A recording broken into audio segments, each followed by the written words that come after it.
అయోధ్యలో ప్రధాని Modi road show చేస్తున్నారు. 46 మౌలిక సదుపాయాల ప్రాజెక్టులకు శంకుస్థాపనలు ప్రారంభోత్సవాల కోసం మోడీ అయోధ్యకు వెళ్లారు. అక్కడ ఆయనకు యూపీ సీఎం గవర్నర్ స్వాగతం పలికారు. यही कारण है कि अब कोई बजट कोई संख्या अयोध्या के लिए न सरकार निर्धारित कर रही है।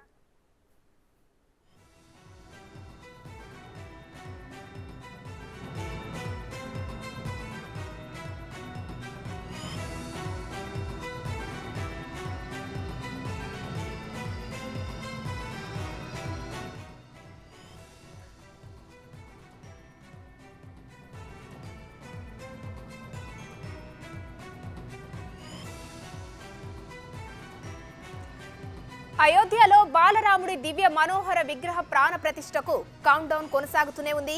రామ మందిర నిర్మాణం శరవేగంగా కొనసాగుతున్నాయి. ఇక ఇందులో భాగంగా ఇప్పటికే అయోధ్య ఎయిర్పోర్ట్, రైల్వే స్టేషన్లు ప్రారంభానికి సిద్ధమయ్యాయి. అయితే మరి కాసేపట్లో ప్రధానమంత్రి నరేంద్ర మోడీ ప్రారంభించనున్నారు. ఇక రామాలయాన్ని జనవరి 22న అత్యంత ప్రతిష్టాత్మకంగా ప్రారంభించనున్నారు. ప్రస్తుతం అయోధ్యకు చేరుకున్నారు ప్రధానమంత్రి మోదీ. ఆయనకు యూపీ సీఎం అలాగే గవర్నర్ కూడా స్వాగతం పలికారు. ప్రెసిడెంట్ మోదీ వెళ్తున్నటువంటి రోడ్పై ఆయన రోడ్ షో కూడా మనం చూడొచ్చు. రోడ్ షో చేసుకుంటూ ఆయన వెళ్తున్న దృశ్యాలు కూడా మనం చూస్తున్నాం. ఆయనకు స్వాగతం పలకడానికి కూడా కళాకారులు నృత్య ప్రదర్శనలతో రెడీగా ఉన్నారు. ఇక ప్రెసిడెంట్ కాసేపట్లో ఎయిర్పోర్ట్ అలాగే రైల్వే స్టేషన్ కూడా ప్రారంభించనున్నారు ప్రధానమంత్రి మోదీ. ఇక అయోధ్యకు చేరుకున్న మోదీ అటు నుంచి రోడ్ షో ద్వారా అక్కడికి చేరుకుంటారు.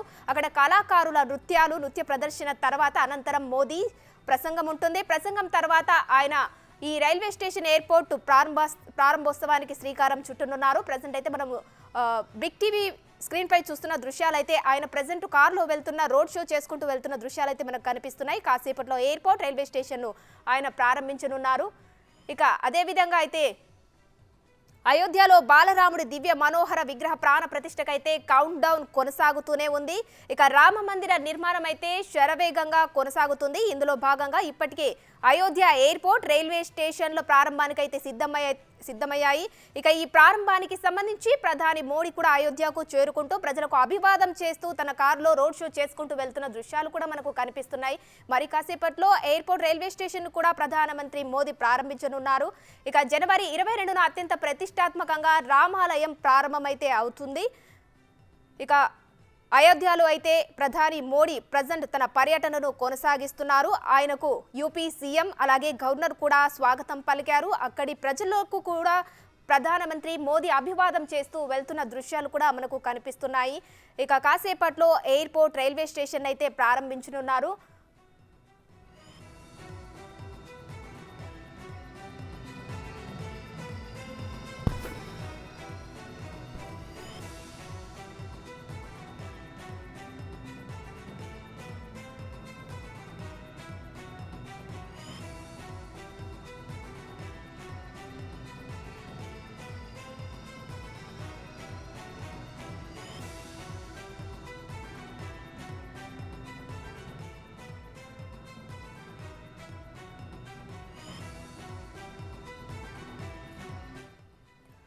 ఎయిర్పోర్ట్ కి రామాయణ ఇతిహాసాన్ని రచించిన మహర్షి వాల్మీకి పేరు పెట్టారు. మహర్షి వాల్మీకి ఇంటర్నేషనల్ ఎయిర్పోర్ట్ అయోధ్య ధామ్గా నామకరణం చేశారు.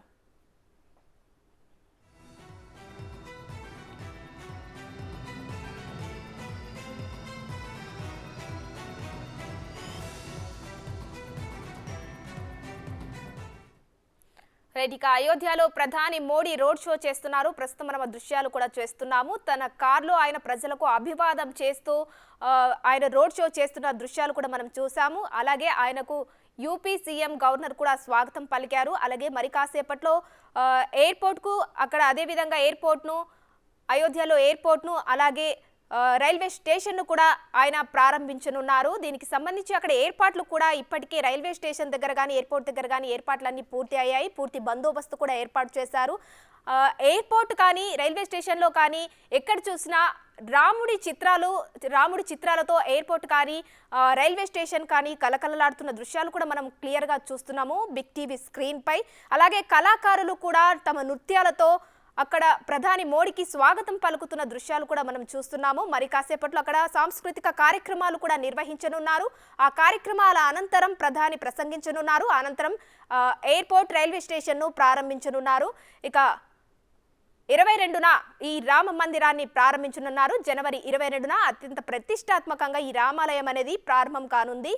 ఇక అయోధ్యలో ప్రజెంట్ అయితే ప్రధాని మోడీ తన పర్యటనను కొనసాగిస్తున్న దృశ్యాలు కూడా మనం చూస్తున్నాము. తన కార్లో రోడ్ షో చేసుకుంటూ అక్కడికి చేరుకున్న ప్రధానమంత్రి మోడీ ప్రజలకు అభివాదం చేస్తూ వెళ్తున్నారు. ఆయనతో పాటు పూర్తి బందోబస్తు కూడా వెళ్తున్న దృశ్యాలు కూడా మనకు కనిపిస్తున్నాయి. కాసేపట్లో అక్కడికి చేరుకోనున్నారు. ఇక ప్రధానమంత్రి రాకతో రోడ్లన్నీ కిటకిటలాడుతున్నాయి. జనాలు కూడా అక్కడ ఉన్నటువంటి ప్రజలు కూడా ప్రధానమంత్రి మోడీకి అభివాదం చేస్తున్న దృశ్యాలు కూడా మనం చూస్తున్నాము. ఆయన ప్రతీకగా వారికి కూడా అభివాదం చేస్తున్న దృశ్యాలు కూడా ఉన్నాయి. ఆయన వెళ్లే రూట్లలో మొత్తం సర్వాంగ సుందరంగా తీర్చిన దృశ్యాలు కూడా కనపడుతున్నాయి. ఎటు చూసిన రాముడి విగ్రహాలతో పాటు రాముడి పోస్టర్లతో పాటు ఎంతో అందంగా తీర్చిదిద్దారు అయోధ్య మొత్తానికి. అదేవిధంగా రైల్వే స్టేషన్ ఎయిర్పోర్టును కూడా చాలా సర్వాంగ సుందరంగా తీర్చిదిద్దారు.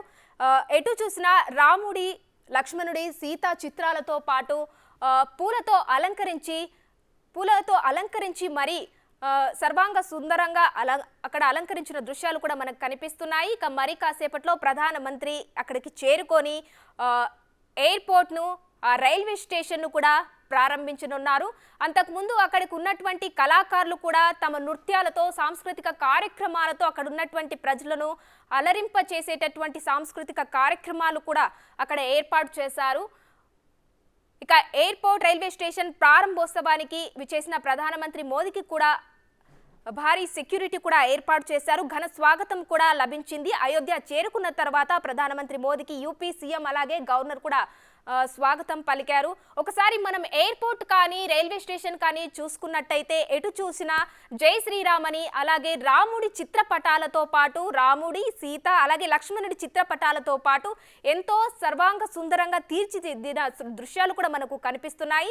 అలాగే ఆ రోడ్ షో చేసుకొని వస్తున్నటువంటి ఆ రోడ్లో కూడా మనం చూసినట్టయితే ఎటు చూసిన రాముడి చిత్రాలతో పాటు సీత లక్ష్మణుడి చిత్రాలతో పాటు అనేక రకాల మంది కళాకారులు కూడా అక్కడ ఆయనకు స్వాగతం పలకడానికి కూడా ఉన్నారు. పూలతో సత్కరించి రోడ్డుపై పూలతో ఘనంగా పూలను చల్లుతూ ఆయనకు స్వాగతం పలుకుతున్న దృశ్యాలు కూడా మనం చూస్తున్నాము. ఇక రోడ్డు మొత్తాన్ని ఆయన వస్తున్న ఆ ప్లేస్లో కూడా మనం చూస్తే ఏదైతే ప్రధానమంత్రి మోడీ వస్తున్న ప్లేస్లో చూస్తే అయితే రోడ్ షో కూడా రోడ్డు చుట్టుపక్కల కూడా చాలా సర్వాంగ సుందరంగా అయితే అలంకరించారు. ఇక జనవరి 22న ఈ రామ మందిరాన్ని అయితే ఓపెన్ చేస్తున్నారు. ఇక అప్పటి వరకు ఇక్కడ రామ మందిరం ఓపెన్ అయిన తర్వాత కూడా జనాలు చుట్టుపక్కల చాలా మంది కూడా ఈ మందిరం కోసం వెయిట్ చేస్తున్నటువంటి సందర్భాలు కూడా చాలా మంది దర్శించుకోవడానికి కూడా అయోధ్యకు చేరుకునే అవకాశం ఉంది. దీంతో ఎయిర్పోర్ట్ రైల్వే స్టేషన్ను ప్రారంభించడానికి అయితే రైల్వే స్టేషన్ ఎయిర్పోర్ట్ ప్రారంభించడానికి అయితే ఏర్పాట్లు చేసుకున్నారు. ఈ ఎయిర్పోర్ట్ రైల్వే స్టేషన్ ప్రారంభించడానికి ప్రధానమంత్రి మోదీ కూడా అక్కడికి విచ్చేశారు. ఆయనకు యూపీ సీఎం అలాగే గవర్నర్ కూడా స్వాగతం పలికారు. మరి కాసేపట్లో అక్కడికి విచ్చేయనున్నారు ప్రధానమంత్రి మోదీ ఎయిర్పోర్ట్ రైల్వే స్టేషన్కు. అదేవిధంగా ఆయనకు కళాకారులు కూడా సాంస్కృతిక నృత్యాలు తమ నృత్య ప్రదర్శనలతో వివిధ రకాల సాంస్కృతిక కళలతో ప్రధాన మోదీకి స్వాగతం పలుకుతున్నటువంటి దృశ్యాలు కూడా మనం బిగ్ టీవీ స్క్రీన్ పై చూడవచ్చు. ఇక ఎయిర్పోర్ట్ను అలాగే రైల్వే స్టేషన్ కూడా రాముడి చిత్రపటాలతో సర్వాంగ సుందరంగా తీర్చిదిద్దిన దృశ్యాలు కూడా మనకు కనిపిస్తున్నాయి.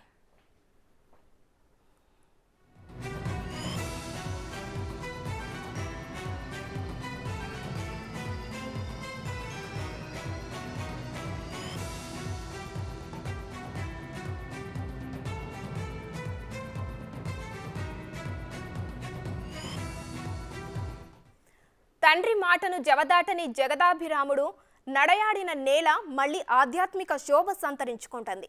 యావత్తు భారతదేశం ఎంతో ఆసక్తిగా ఎదురు చూస్తున్న ఉత్తరప్రదేశ్లోనే అయోధ్యలో చేపట్టిన రామ మందిరం ప్రారంభోత్సవానికి సర్వం సిద్ధమైంది. జనవరిలో ఈ ఆలయం భక్తులకు అందుబాటులోకి రానుంది.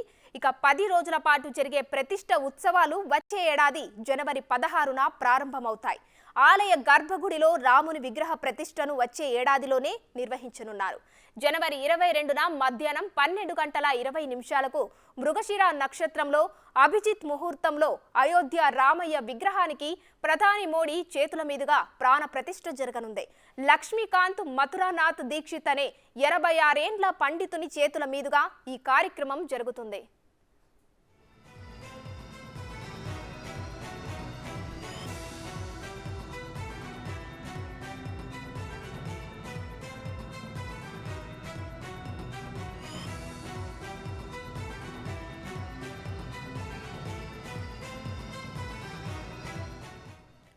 ఇక 4 దశల్లో వేడుకలను నిర్వహించనున్నారు.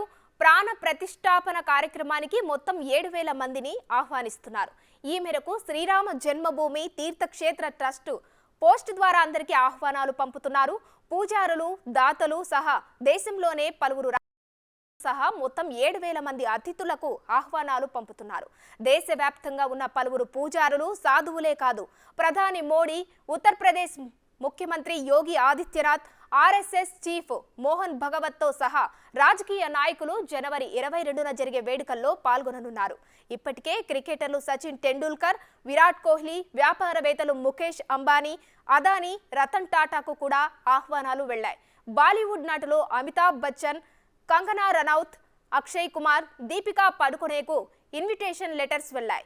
ఆలయ ప్రారంభోత్సవ కార్యక్రమాల్లో భాగంగా రామోత్సవ పేరుతో వారోత్సవాలు నిర్వహించాలని కమిటీ నిర్ణయించింది. జనవరి 15 నుంచి 22 వరకు ఆధ్యాత్మిక కార్యక్రమాలతో అయోధ్య పులకించిపోనుంది. భజనలు, కీర్తనలతో ఆ ప్రాంతమంతా మార్మోగనుంది. ఈ వేడుకల్లో ప్రముఖ గాయకులు అనూప్, ఏఆర్ రెహమాన్, హరిహరన్, కైలాష్ ఖేర్, శంకర్ మహదేవన్ లాంటి వారు పాల్గొంటారు.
దాదాపు 2.5 ఏళ్లుగా జరుగుతున్న ఆలయ పనులు శరవేగంగా జరుగుతున్నాయి.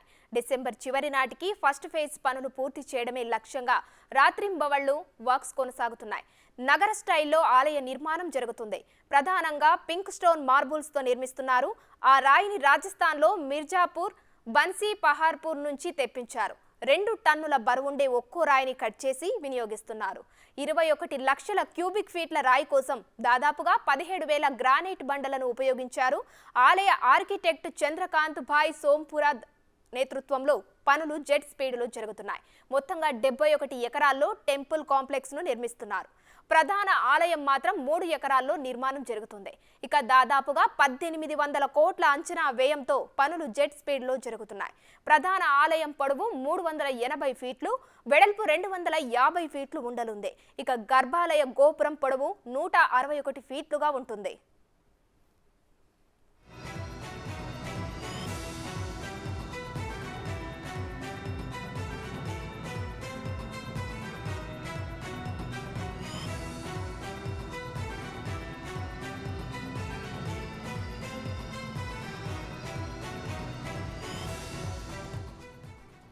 కేంద్ర సహకారంతో యూపీ ప్రభుత్వం సర్వాంగ సుందరంగా ఆలయాన్ని తీర్చిదిద్దుతోంది. శ్రీరామ జన్మభూమి ఆలయాన్ని కలిపే ప్రధాన మార్గాలన్నిటిలో రామాయణ కాలం నాటి కీలకమైన ఘట్టాలను అందంగా చిత్రీకరించేందుకు సన్నాహాలు చేస్తున్నారు. సీఎం యోగి ఆదేశాలతో అయోధ్య డెవలప్మెంట్ అథారిటీ రామజన్మభూమి ఆలయానికి వెళ్లే అన్ని ప్రధాన రహదారుల గోడలపై కళాఖండాలను అలంకరించే ప్రక్రియకు శ్రీకారం చుట్టింది. రామాయణ ఇతిహాసాలకు సంబంధించిన చిత్రాలతో అయోధ్య నగరాన్ని సుందరీకరిస్తున్నారు. టెర్రకోట కళాఖండాలు, 9 అడుగుల ఎత్తు 20 అడుగుల వెడల్పుతో 50కి పైగా శిల్పాలు మ్యూరల్ పెయింటింగ్స్ ఉండనున్నాయి. వీటిని రామాయణ ఘట్టాల ఆధారంగా తీర్చిదిద్దుతున్నారు.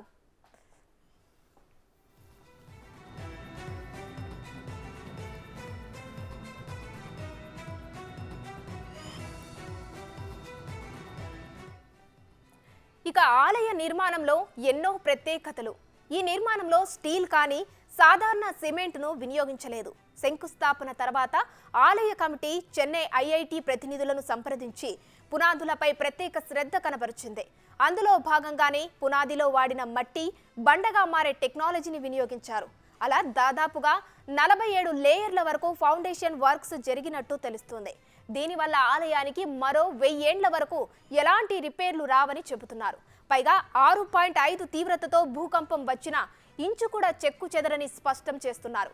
తొలి దశలో రామ్లల్లా ఆలయం కొలువయ్యే గ్రౌండ్ ఫ్లోర్ను అందుబాటులోకి తీసుకువస్తున్నారు. మిగతా 2-3 దశల్లో జరిగే పనులను వచ్చే 2 ఏళ్లలో పూర్తి చేయనున్నారు. ఇక రెండో దశలో ఫస్ట్ అండ్ సెకండ్ ఫ్లోర్లను కన్స్ట్రక్ట్ చేస్తారు. ఆ పనులను 2024 డిసెంబర్ కల్లా ఫినిష్ చేసేలా టార్గెట్ పెట్టుకున్నారు. ఫస్ట్ ఫ్లోర్లోనే రామ్ దర్బార్ కూడా ఉండనుంది. అందులోనే ప్రతి పిల్లర్పై 30 చిత్రాలను చెక్కారు. రెండో దశలోనే టెంపుల్ సిటీలోని మిగతా ఆలయాలను కూడా నిర్మించనున్నారు. ఇక థర్డ్ ఫేజ్లో అంటే ఆడిటోరియం, సైడ్ వాల్స్ నిర్మాణం లాంటి పనులను పూర్తి చేయనున్నారు. ఈ పనులను 2025 డిసెంబర్ కల్లా కంప్లీట్ చేయాలని ఆలయ కమిటీ నిర్ణయించింది.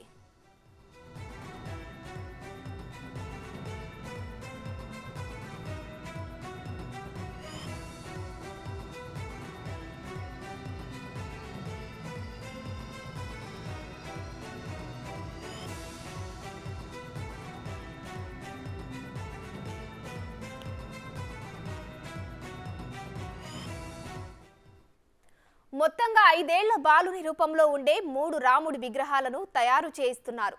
వేర్వేరు శిల్పులు రహస్య ప్రదేశాల్లో వీటిని చెక్కుతున్నట్లు తెలుస్తుంది. ఈ 3 విగ్రహాల్లో అత్యంత సుందరంగా కనిపించేదాన్ని ఎంపిక చేసి రామమందిరం గర్భగుడిలో ప్రతిష్టాపన చేస్తారు. జనవరి 27 తర్వాత భక్తులకు దర్శన భాగ్యం కల్పిస్తారని తెలుస్తుంది. అయితే భక్తులు కనీసం 20 నుంచి 30 ఫీట్ల దూరం నుంచే రాముడిని దర్శించుకోవాల్సి ఉంటుంది. 3 విగ్రహాల్లో ఒకదాన్ని తెల్లటి మక్రానా మార్బుల్తో తీర్చిదిద్దుతున్నారు. మిగతా 2 కర్ణాటకలో మాత్రమే లభించే కృష్ణశిల రాయిపై చెక్కుతున్నారు. వీటిని National Institute of Rock Mechanics check చేసిన తర్వాతే శిల్పులు పని మొదలు పెట్టారు. ఇక 3 విగ్రహాలు కూడా 51 ఇంచుల పొడవు ఉండనున్నాయి.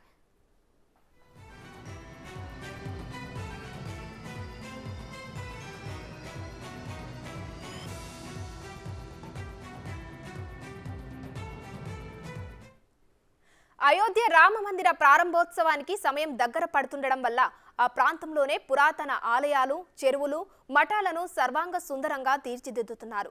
భక్తులు రామ మందిరంతో పాటు ఇతర పుణ్యస్థలాలు, మఠాలను సందర్శించేలా అభివృద్ధి చేస్తున్నారు. అయోధ్య నగర అభివృద్ధికి ప్రత్యేక బడ్జెట్ కేటాయించింది యోగి సర్కార్.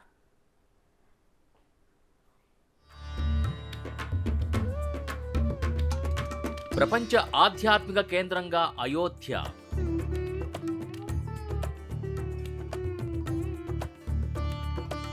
పూర్తిగా మారిపోనున్న అయోధ్య రూపురేఖలు. డెవలప్మెంట్ కి మోడల్ గా నిలిచిపోనున్న అయోధ్య.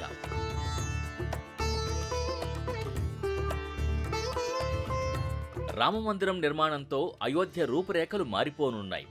కేంద్రం, రాష్ట్రం, ట్రస్ట్ బోర్డు కలిపి దాదాపు 50,000 కోట్లతో సరికొత్త అయోధ్య నిర్మాణపు పనులు శరవేగంగా జరుగుతున్నాయి. ఒకవైపు ఆలయ పనులతో పాటు మరోవైపు ఆలయానికి సమాంతరంగా సమీప ప్రాంతాల్ని అభివృద్ధి చేస్తోంది యోగి సర్కార్.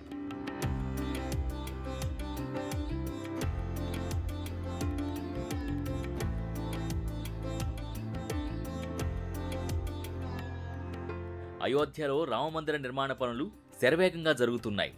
దాంతోపాటు నగరాన్ని అభివృద్ధి చేయడానికి యోగి సర్కార్ ప్రత్యేక ప్రణాళికలు రచించింది. అందులో భాగంగానే 37 పురాతన ఆలయాలు, మఠాలు, చెరువుల్ని సర్వాంగ సుందరంగా తీర్చిదిద్దుతోంది. వాటి కోసమే యోగి సర్కార్ ప్రత్యేకంగా 100 కోట్లకు పైగా బడ్జెట్ను కేటాయించింది. అయోధ్య నగరాభివృద్ధి బాధ్యతను ఉత్తరప్రదేశ్ ప్రభుత్వం ఆ రాష్ట్ర పర్యాటక అభివృద్ధి సంస్థకి అప్పగించింది. డిసెంబర్ లోపు అభివృద్ధి పనులు పూర్తి చేయాలి అన్నది లక్ష్యం. భక్తులు రామమందిర దర్శనం వరకే పరిమితం కాకుండా ఇతర ప్రాంతాల్ని సందర్శించేలా ఏర్పాట్లు చేస్తోంది. ఇప్పటికే పురాతన ఆలయాలు, మఠాలని విద్యుత్ దీపాలతో ప్రత్యేకంగా అలంకరించారు. సూర్యకుంజ్ చెరువులో లైట్, సౌండ్ షోలని ఏర్పాటు చేశారు. లైట్ షోలో భాగంగా రామాయణం ప్రదర్శిస్తారు. సాయంకాల వేళ చెరువు దగ్గర భక్తులు ఆహ్లాదంగా గడిపేందుకు ఫౌంటైన్ని ఏర్పాటు చేశారు.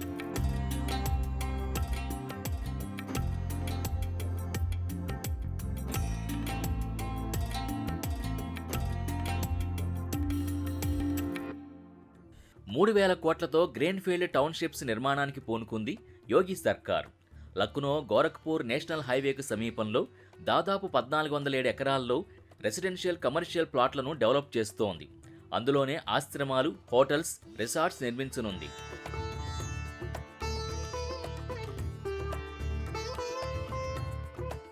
అయోధ్యతో పాటు దాని చుట్టుపక్కల ప్రాంతాల్లో 10,000 కోట్లతో రోడ్డు పనులు, పైప్లైన్ పనులు జరుగుతున్నాయి. అయోధ్యలో దాదాపుగా 20,000 కొత్త ఇళ్లు నిర్మాణంలో ఉన్నట్టు తెలుస్తోంది. అందుకు సరిపోయేలా 245 కోట్లతో సేవరేజ్ వర్క్స్ జరుగుతున్నాయి. 4 ప్రాంతాల్లో పార్కింగ్ ప్రదేశాలను గుర్తించి అభివృద్ధి చేస్తున్నారు అధికారులు. 700 కార్లతో పాటు షాపింగ్ కాంప్లెక్స్ల నిర్మాణం కూడా కొనసాగుతోంది. 240 కోట్లతో అయోధ్య రైల్వే స్టేషన్ నిర్మాణం చేశారు. ట్రాఫిక్ను తగ్గించేలా అన్ని ఏర్పాట్లు చేశారు. 550 కోట్లతో 6 రైల్ ఓవర్ బ్రిడ్జిలు కూడా నిర్మాణంలో ఉన్నాయి. 1362 కోట్ల అంచనా వ్యయంతో 821 ఎకరాల్లో ఎయిర్పోర్ట్ నిర్మిస్తోంది. మర్యాద పురుషోత్తం శ్రీరామ్ ఇంటర్నేషనల్ ఎయిర్పోర్ట్ పేరుతో నిర్మించే విమానాశ్రయానికి 1362 కోట్లు ఖర్చు చేస్తోంది కేంద్రం. వచ్చే ఏడాది ఇది అందుబాటులోకి వచ్చే అవకాశం ఉంది. ఆలయానికి చేరుకునే ప్రధాన మార్గమైన రామ్ పథ్ని 850 కోట్లతో డెవలప్ చేస్తున్నారు. సరయూ నది తీర ప్రాంతాన 50 ఎకరాల్లో టెంపుల్ మ్యూజియం ఏర్పాటు చేయాలని నిర్ణయించారు. వచ్చే ఏడాది జనవరి 22న జరిగే రామ్లల్లా విగ్రహ ప్రతిష్టాపనని తిలకించేందుకు భక్తులు సమాయత్తమవుతున్నారు. ఆ అపూర్వ ఘట్టాన్ని చూసేందుకు తహతహలాడుతున్న భక్తులు పెద్ద ఎత్తున హోటల్స్, రిసార్ట్లు, హోమ్ స్టేలు బుక్ చేసుకుంటున్నారు. లక్షల్లో ప్రజలు తరలివచ్చే అవకాశాలున్నాయని హోటళ్ల యజమానులు చెబుతున్నారు. ట్రావెల్ ఏజెన్సీల ద్వారా తమని సంప్రదించేవారు 10-12 రోజులు ఉండేలా గదులు బుక్ చేసుకుంటున్నారని తెలిపారు. టెంపుల్ కాంప్లెక్స్లో గర్భగుడితో పాటు 5 మండపాలుంటాయి. బుధ్ మండపం, రంగమండపం, నిత్య మండపం, ప్రధాన మండపం, కీర్తన మండపం ఉంటాయి. జనవరి 22న అయోధ్య నూతన రామాలయంలో శ్రీరాముడు కొలువు తీరనున్న సందర్భంగా ఆ రోజు నుంచి 20 మంది కొత్త అర్చకులు ఆలయంలో రోజువారీ పూజల్ని నిర్వహించనున్నారు. ఈ నేపథ్యంలో తీర్థక్షేత్ర ట్రస్ట్ ప్రస్తుతం 20 మంది కొత్త అర్చకులకు శిక్షణ ఇస్తోంది. శ్రీరామ జన్మభూమి ఆలయంలో శ్రీరామునికి సేవ చేసే భాగ్యం కలగనుందని వారంతా సంతోషం వ్యక్తం చేస్తున్నారు.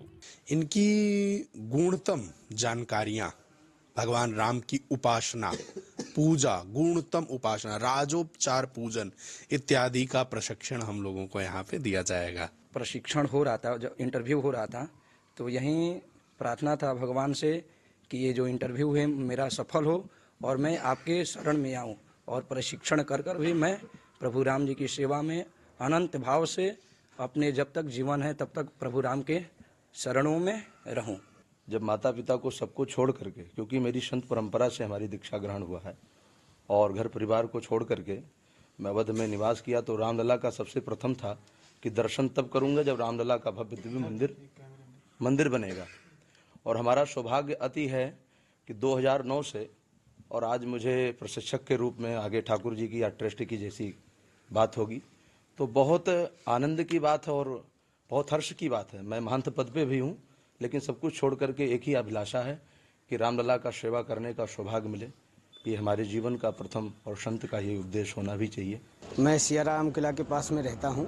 अभी श्री राम क्षेत्र में जो अर्चक प्रशिक्षण पे नियुक्ति हुई थी उसमें हमने जो है इंटरव्यू दिया था. उसमें हमारा इंटरव्यू में चयन हुआ था. उसके बाद में जब चयन प्रक्रिया के बाद में हम यहाँ आए तो यहाँ पे हमको बताया गया कि एक जो है ये मानक मान के चलिए आप कि आपको जो है प्रशिक्षण प्रक्रिया में रखा जा रहा है. उसके बाद में सिलेक्शन प्रक्रिया बनाई जाएगी, उसके आधार पे आपकी नियुक्ति होगी. अगर आप उसमें परफेक्ट निकलते हैं तो आपकी नियुक्ति किया जाएगा, अन्यथा आपको एक सर्टिफिकेट देकर या जो भी मानदेय होगा उसको देकर के आपको बाहर कर दिया जाएगा. इस आधार पे आपको प्रशिक्षण करना है तो आप रह सकते हैं. జనవరి 22న భారీగా తరలివచ్చే భక్తుల కోసం అధికారులు ఏర్పాట్లు చేస్తున్నారు. సుదూర ప్రాంతాల నుంచి వచ్చే భక్తులకు వసతి ఏర్పాటు చేసేందుకు అయోధ్యలో టెంట్ సిటీలు ఏర్పాటు చేస్తున్నారు. ఈ కార్యక్రమానికి దేశ విదేశాల నుంచి పెద్ద ఎత్తున భక్తులు తరలించే అవకాశం ఉందని అధికారులు అంచనా వేస్తున్నారు. అయితే ఆ భక్తులకి ఎట్టి పరిస్థితుల్లో ఎలాంటి ఇబ్బందులు కలగకుండా ఏర్పాట్లు కల్పించే విషయంలో ప్రణాళికలు రచిస్తున్నారు. మాజా గుప్తర్ ఘాటు వద్ద 20 ఎకరాల్లో 25,000 మందికి వసతి కల్పించేలా నిర్మాణం చేస్తున్నారు. బ్రహ్మకుండు వద్ద 30,000 మందికి, బాగ్ బీజేసీ వద్ద 25,000 మందికి వసతి సౌకర్యాలు కల్పిస్తున్నారు. కార్ సేవక్పురం, మణిరామ్దాస్ కంటోన్మెంట్ వంటి ప్రాంతాల్లో ఇలాంటి వసతి ఏర్పాట్లు చేస్తున్నారు. మొత్తంగా ఆ అయోధ్య రామయ్య సేవా భాగ్యానికి నోచుకునేందుకు కోట్లాది మంది భక్తులు వేచి చూస్తున్నారు.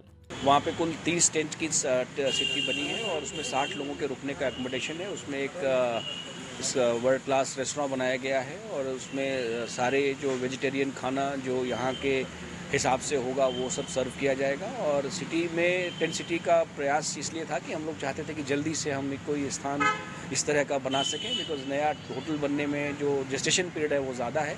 और आज के दिन में प्रवेग द्वारा वो निर्मित किया गया है, प्रवेग संस्था है, और आज के दिन में टेंट सिटी बनकर तैयार है, जिसकी बुकिंग भी इस समय लगातार चालू है। बुकिंग की रेट मुझे जानकारी नहीं है कितना है, लेकिन रेट वगैरह सब कुछ जो एंटरप्रेन्योर है वो खुद डिसाइड करते होते हैं हम लोगों की सहमति से। और बुकिंग की प्रक्रिया के लिए एक तो वो सीधा जो ऑफलाइन बुकिंग है वो वॉक इन करके वहाँ पे बुक कर सकता है। उसके अतिरिक्त होली अयोध्या ऐप जो अयोध्या विकास प्राधिकरण और शॉपक्लूज के द्वारा बनाया गया है, उसके माध्यम से भी लोग टेंट सिटी को बुक कर सकते हैं। उस समय टेंट सिटी जो है वो होली अयोध्या ऐप पर अवेलेबल है, वहाँ से बुकिंग कर सकते हैं। वहाँ पे एक चरण पादुका एक सिंबल है। जिस तरीके से प्रभु राम की एब्सेंस में भरत जी ने उनके चरण पादुका रखकर शासन किया था, तो एक श्रद्धा का जो सिंबल है उसको उसके रूप में दिखाने के लिए वहाँ पर एक चरण पादुका रखी गई है। 2019 కోర్టు తీర్పుకు ముందు ఆ తర్వాత అయోధ్య రూపురేఖలే మారిపోయాయి. పర్యాటకుల తాకిడి కూడా బాగా పెరిగింది. ఆలయం వద్ద ఉన్న సింగిల్, డబుల్ రోడ్లని మరింతగా అభివృద్ధి చేశారు. 4 లేన్ల రోడ్డుగా మార్చారు. సహదట్కంజ్ నుంచి నవ్యాఘాట్ వరకు ఉన్న 13 కిలోమీటర్ల మార్గాన్ని రాంపథ్ పేరుతో అభివృద్ధి చేశారు. 2 కిలోమీటర్ల పొడవైన రామజన్మభూమి పథతో పాటు అనేక స్థానిక రోడ్లని డెవలప్ చేసేశారు. పర్యాటకుల కోసం 6 ఎంట్రీ, ఎగ్జిట్ పాయింట్లని ఇప్పటికే ఏర్పాటు చేశారు. కొత్తగా బస్ షెల్టర్స్, సిటీలో కొత్తగా డెకరేటెడ్ పిల్లర్స్ను కూడా అమర్చారు. మొత్తంగా అయోధ్య ఆనాటిది కాదు, సరికొత్తగా తయారైంది.